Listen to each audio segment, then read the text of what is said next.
as early as 4 a.m. in the morning, people were already making their way to the central business district of the Nairobi County, just in preparation of the eye and spirited demonstration that is happening today. Of course, this is a demonstration that comes in amidst the remembrance of the huge demonstration that happened last year on the same date, where a lot of Kenyans lost their lives in Nairobi after the entry of parliament, and this demonstration that had come earlier because of that rejection of the finance bill of last year.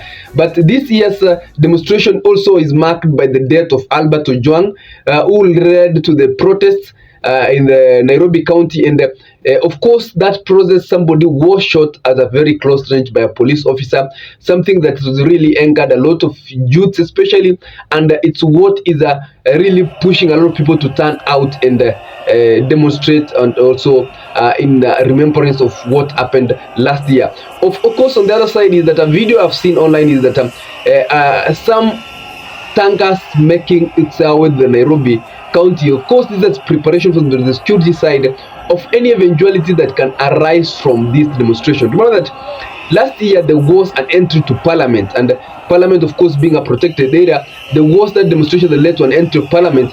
And this time round, as communicated by the Inspector General of Police, that urging Kenyans not to go to the protected areas after Kenyans demanded that they are going to occupy State House. And ladies and gentlemen, the tankers have been making there, and I think that's a preparation from the security sector. We'll be seeing what will be being the eventuality of this demonstration. But as all indications indicate, is that it's one of the biggest demonstration also, because a lot of Kenyans have really pushed for it. A lot of Kenyans have really shown willingness to turn out and demonstrate or remember the lost lives of June 25th of 2024.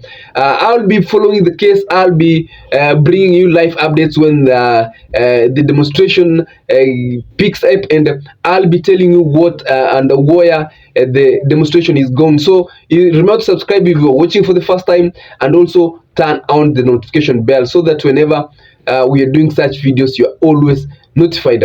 Also, another thing to note is that this round, the demonstration is also a very different or very unique demonstration, because this such kind of demonstration, we have seen leaders behind them.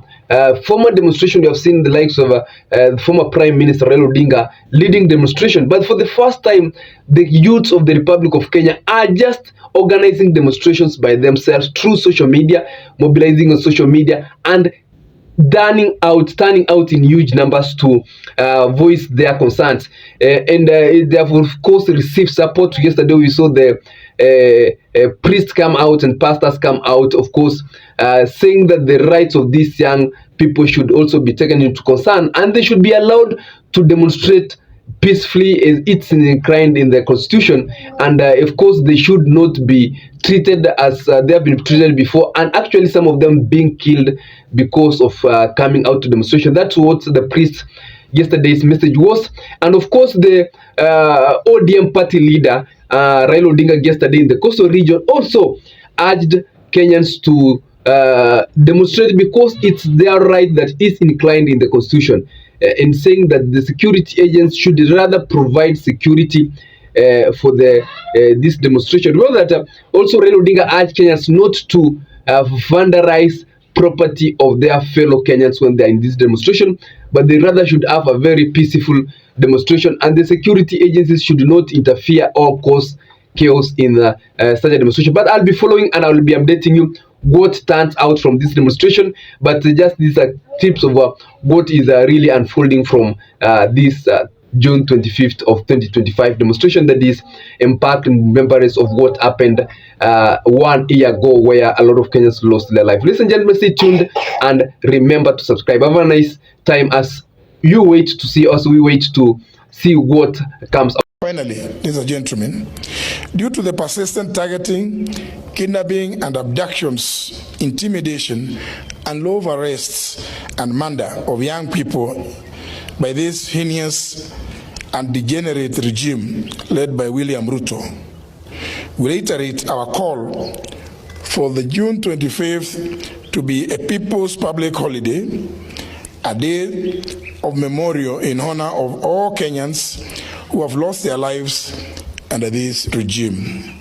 Thank you. God bless Kenya. President Ruto, don't you see? Sufferation gripping me. Families breaking under stress. Over taxation, it's a mess. Reject, reject, reject the bill. Reject, reject, reject the bill. This Anne had the nickname Sindarta.